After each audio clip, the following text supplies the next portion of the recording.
Okay, so I'm going to talk a little bit more about sort of the clinical side of perioperative nutrition, especially as it relates specifically to orthopedic surgery. I think you heard a great talk on the basic science of EMN, and specifically the leucine-based protein, but also the complex carbohydrate. And I'm going to kind of talk a little bit more about sort of the orthopedic part of this. So my practice, just as a background, my practice, I do outpatient total hip and total knee replacements, outpatient partial knee replacements, hip resurfacings, and a decent revision volume, along with the MIS surgery. And then what doesn't relate, I think, to this talk as much is hip arthroscopic surgery as well.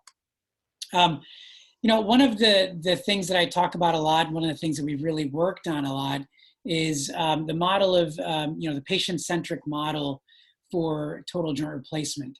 So if you ask patients in the United States, or I think a large portion of the world, what are they looking for when they're asking for a total joint replacement? It boils down to basically five main things. They talk about the fact that they want to recover quickly, so kind of a rapid recovery process. They want to have less pain, or in some cases, no pain.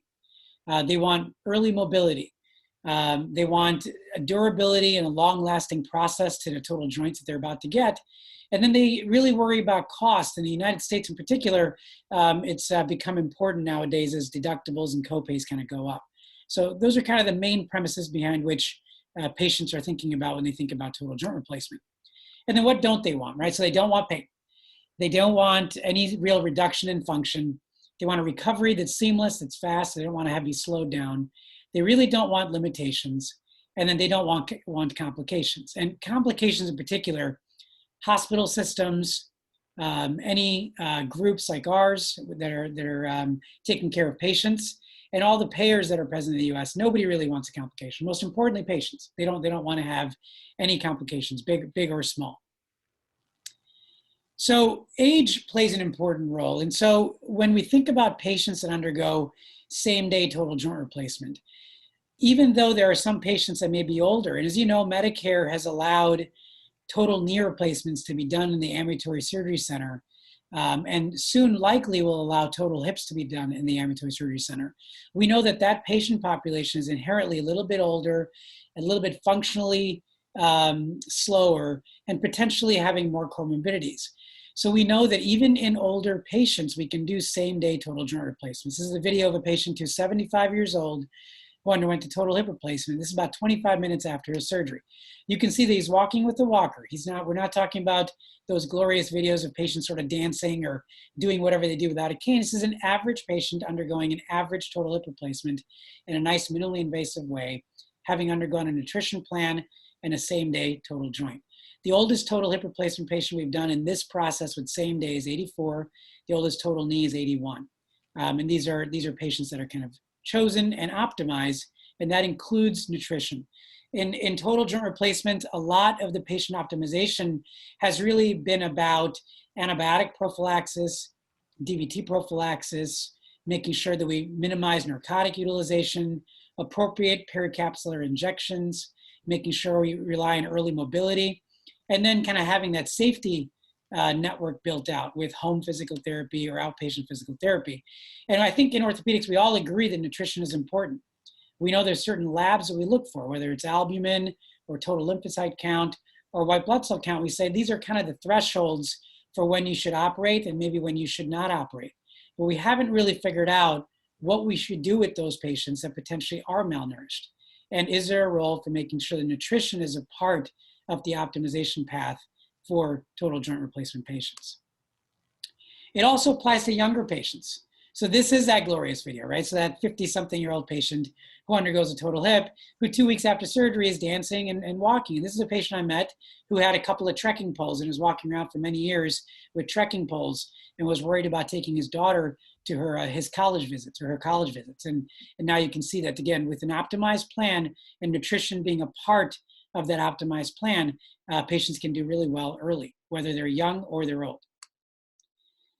So now specifically to orthopedic surgery and what happens with sarcopenia, some of what you heard about on the basic science side with Dr. Phillips earlier. So we know that sarcopenia is a progressive loss and a degenerative loss of skeletal muscle mass and function that's associated with age. And we know that sarcopenia has increased risk. So in a study that looked at risk factors for elderly individuals for falls, they found that sarcopenia was an independent risk factor for falls, disability, postoperative complications, and mortality. And so this applies to our elective patients in orthopedics, but also potentially applies to our patients who are the patients that are hip fracture patients, the geriatric population that might be admitted in the hospital. In orthopedics, we also had studies that looked at sarcopenia, finding that 44% of orthopedic patients are actually reported as being sarcopenic. And interestingly, in a spine surgery article looking at thoracolumbar spine surgery, they found that sarcopenia had a 3 times higher risk of complication in the postoperative morbidity and mortality process for spine patients. And then what about infection? So we know that surgical site infection prevention is a huge process right now. And we know that there's so many things we're doing with regards to chlorhexidine washes, with regards to appropriate and use of potentially saline or other washes intraoperatively, patient optimization when we think about diabetes and hemoglobin A1C management, and what we're doing with wound closures and other wound devices. But have we really talked about nutrition? And so we know that sarcopenia is a risk factor for periprosthetic infections following total knee and total hip replacements. And this is an article in Journal of Arthroplasty in 2019. So once again, sarcopenia we know is a slow and progressive loss of muscle mass and function that's associated with aging. We know that there's measurable declines after the 5th decade of life in muscle mass and function, and the loss is about 0.8% of muscle mass per year, and about 1 to 3% muscle strength per year. And this, as you heard in Dr. Phillips' wonderful graph demonstrating the fact that these are modifiable issues that can be changed with amino acid and protein use, along with mobility and exercise. So what happens when you have muscle atrophy and muscle weakness? So we know that in patients who have reduction in functional mobility, we know that they have impairment in balance, and they have increased risk of falls. We know that, again, cost, again, an important part of what patients are concerned about, but also what payers are concerned about, what hospitals are concerned about, is that we know costs are greater with increased healthcare utilization with patients who have muscle atrophy as well as weakness. So malnutrition in orthopedics has been studied and has been linked to several issues. We know that wound healing, wound complications, persistent wound drainage, wound infections. We know that there's an increased susceptibility to infections, both deep and superficial, and with that, there's increased morbidity and mortality. It's been reported that 1/3 of the patients that are hospitalized are malnourished. We know, again, from what we just learned earlier, that there's a 3 times increased risk of potential complications with malnutrition. We know that, again, preventing readmissions within that 30-day episode or that 90-day episode becomes really important. We know there's a 3 times increased risk of readmission within that first month. We know that periprosthetic fractures, so fall risk, is a 10 times increased risk of malnutrition. This is important for our older patients, especially if Medicare allows outpatient total hip and total knee replacements to be done, but also important for our geriatric population who might be admitted with hip fractures and other issues that are more inpatient-centric. We know that malnourished patients are at a higher risk of developing surgical site infections, odds ratio of 2.5, and a much more likely chance of developing a prosthetic deep joint infection, odds ratio of 3.6. So we know that malnutrition is one of the most, if not the most robust predictor for postoperative complications. And that's more important than even obesity. With all the guidelines around total joint replacement care, with obesity and potentially not operating on patients who have a BMI of 40, or thinking about optimization when they're between a BMI of 35 and 40 before proceeding with surgery, malnourishment and malnutrition is something that I think in orthopedics we need to really examine and potentially have a game plan in terms of what we're going to do when we find malnourished patients, which again is a third of the orthopedic population based off the data. So what about protein intake in surgery? You heard, again, a wonderful talk by Dr. Phillips about sort of the basic science of protein and leucine, an isovalent protein that's used. So protein intake, again, in the clinical sense, we know that optimal protein intake mitigates the loss of lean body mass, sarcopenia, and prevents or allows us to have anabolic resistance. It really depends. How much protein you should take depends on how old you are and potentially how sick you are.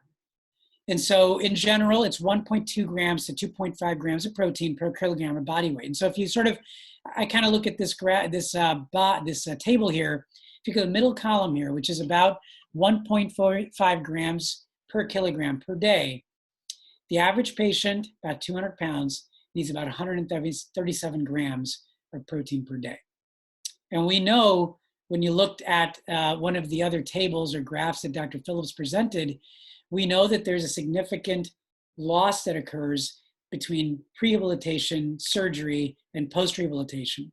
And so making sure that the patient has appropriate protein can go a long way towards prevention of complications, but even more important, making sure that they recover well and do well. So again, it's a modifiable, and protein intake is one of the most modifiable treatments for sarcopenia, frailty, and malnutrition. We know that essential amino acid supplementation, like leucine, has been shown to minimize leg muscle atrophy. And you saw that with whole body muscle mass as well as lean lower leg muscle mass being affected in Dr. Phillips's graphs. Protein and amino acid quality is also critical in the promotion of wound healing. And so leucine-based whey proteins are obviously very important based on, again, the talk you heard earlier. And then protein is supportive for functional outcomes. This is what we're all after. When we do our total joint replacements, we're all after a more early, more rapid recovery with improved functional outcomes. And in turn, by doing that, not only do we provide a patient with a higher quality of care and a higher outcome, but also at a reduced cost. We know we're going to allow them to minimize healthcare utilization by having and supporting functional outcomes better. So you look at the ice solution here. It's 25 grams of whey protein isolate that you just heard in the talk previously, predominantly based on leucine.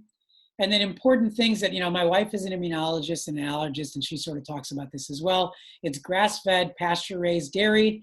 You mix it with 8 fluid ounces of water or milk. And then I'll tell you from a patient standpoint, taste becomes important, and minimizing sort of some of the side effects becomes important. So they've been happy with sort of the two main types here, the vanilla bean or the decaf cold brew, for positive things about both. Compliance is important there. The rapid absorption is great for what we want, which is the ability for protein to do what it needs to do, to minimize wound issues, to maximize functional recovery, and minimize the risk of readmission and complications. But on the patient end, it also doesn't lead to an upset stomach. They don't have gastrointestinal distress.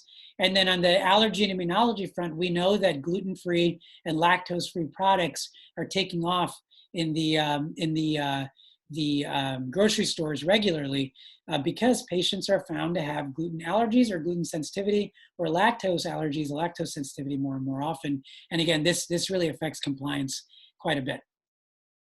One of the questions that I was asked more often, I myself had this question, which is what happens with high proteins with regards to kidneys, with bone and liver issues. So with kidneys, we know that research demonstrates that high protein intake does not adversely influence kidney health or function in healthy adults. So if you look at GFR and you look at any of the kidney health markers, BUN, creatinine, these are unaffected by that. Again, the important premise here is that they're in healthy adults, right? So I will tell you that in a patient who's had a nephrectomy, I'm not going to be asking them to take high protein diet or potentially use the protein part of this process. In patients who have bone health, another question, we know that there's no, current evidence shows that there's no adverse effects of high protein on bone health. And on the liver issue, we know the high protein diets over 4 months had no effect on blood lipids or liver function. And so those two things I think are put to rest. There's been a lot of data regarding amino acid supplementation and protein diet regarding knee replacement surgery. You can see that in the top left corner, regarding other position papers on older patients, on what we can do with enhanced recovery with ERAS programs in multiple different subspecialties, as well as sarcopenia, which we mentioned earlier, and then the importance of whey protein to function and help with muscle mass and health. So that's kind of the protein end of this, and I'll share sort of my process at the end of this talk.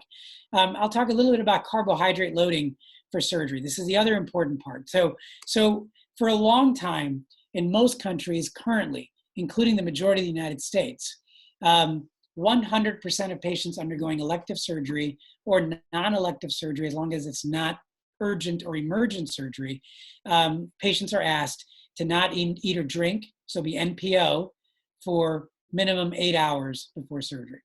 And oftentimes we know that in the elective surgery world, as the day gets longer, those patients may be NPO and not eat or drink anything for sometimes 8 hours, 10 hours, 12 hours, 14 hours. And we know that that affects them from their recovery and surgical care.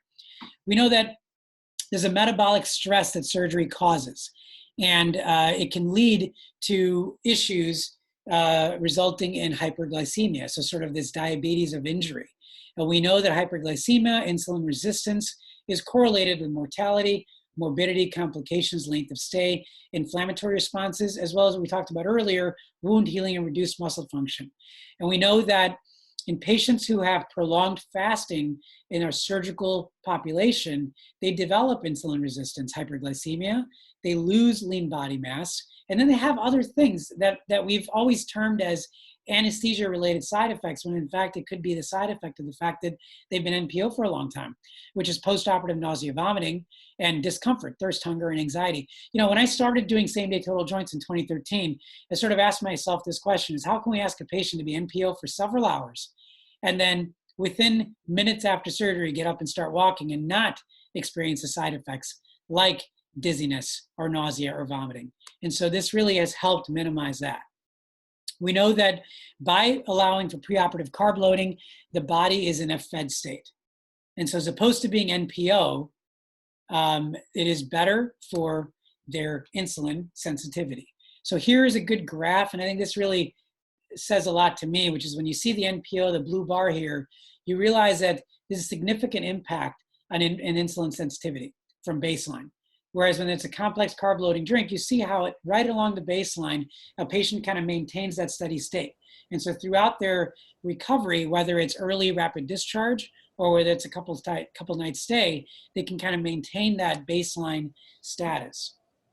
In ERAS protocols, we know that postoperative nausea, vomiting, pain, dizziness are all issues that can be a problem.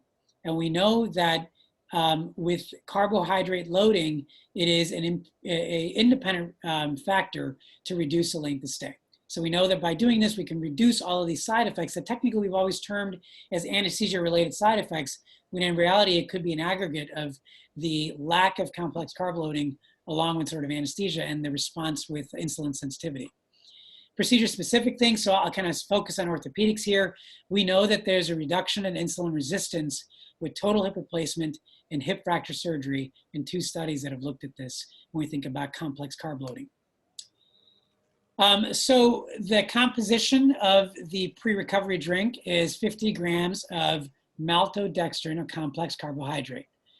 We know that it's evidence-based, and I won't belabor this too much because I personally don't look at this as much, but it's 12.5% concentration with an appropriate osmolality, and there's no sugar added.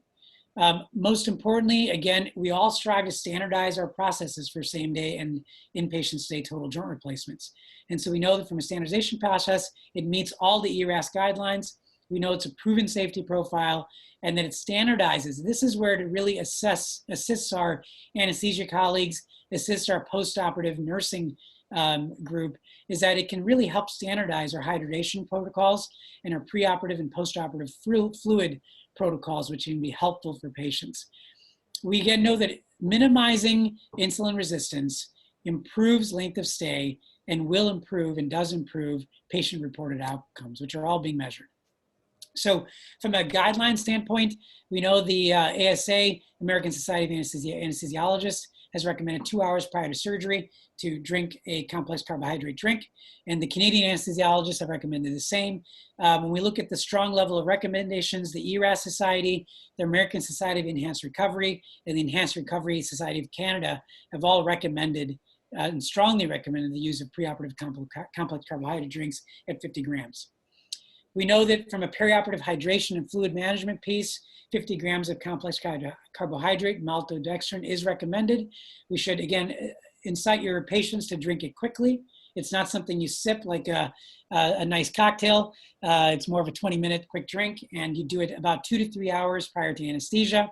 I do 3 hours only because some of the timeline for surgery isn't necessarily as predicted. And if I'm running ahead of schedule, sometimes I don't want to delay the surgery by that. We know that simple sugars are different. Okay, so your Gatorade, which is asked very often, is what about a couple bottles of Gatorade? We know that those do not elicit an appropriate insulin response. So if you remember that graph with the baseline and sort of the insulin sensitivity, it does not elicit the same kind of baseline target that you would get with a complex carbohydrate maltodextrin drink. Gastric emptying studies. So one of the concerns anesthesiologists had early on is, do we worry that patients drink this drink and they're going to end up having issues with gastric emptying and potentially aspiration risk? And dynamic imaging of pre-recovery shows that it clears the stomach in 1 hour. So this can be really helpful for when you go and start using this in terms of educating your nurses. It's also very safe in type 2 diabetics. There are some contraindications, so patients who have delayed gastric emptying, obstruction, fluid restrictions, and type 1 diabetics. This is another good graph of sort of depicting a simple sugar drink, like a Gatorade, for example, versus a complex carbohydrate drink. And you can really see, again, the effect that it has on serum insulin. Again, the importance of kind of targeting that baseline and not having a peak and valley that affects their post-op recovery. So here are some common suggestions. So loading dose, 2 pouches of pre-recovery the evening before surgery, and 1 pouch 2 hours before anesthesia if it's an AM surgery. For a PM surgery, again, 2 pouches of pre-recovery the morning of surgery, followed by 1 pouch 2 hours before anesthesia. And then directions for use, usually say that you want to stir or shake in 400 milliliters of cold water and drink all of it fast, under 20 minutes, preferably in 5 minutes. As a side note, patients have stated that the drink actually tastes very good, and they don't really mind that, which is good for compliance. Here's my process. I'm doing 14 days of protein preoperatively for all of my elective total joints. I'm doing a carb loading drink as suggested. As I said, the last drink is 3 hours before surgery. That allows me to make sure that if I'm ahead of schedule and I have to move somebody up, or if I happen to have a sudden cancellation and I have to call somebody in early, my day isn't affected by having to wait too much for that. And then post-operatively, 14 days of leucine-based protein. I like the standardization of glycemic control. We know that it's evidence-based protein intake. From an implementation standpoint, I like the idea that it's powder form, it's light.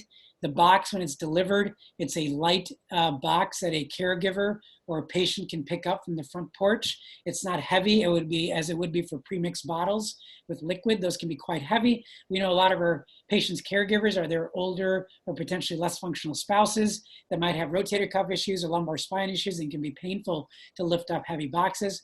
Patients have stated that it's easy to use, easy to coordinate, it's color coordinated, and a very simple kit. So heard a lot about that.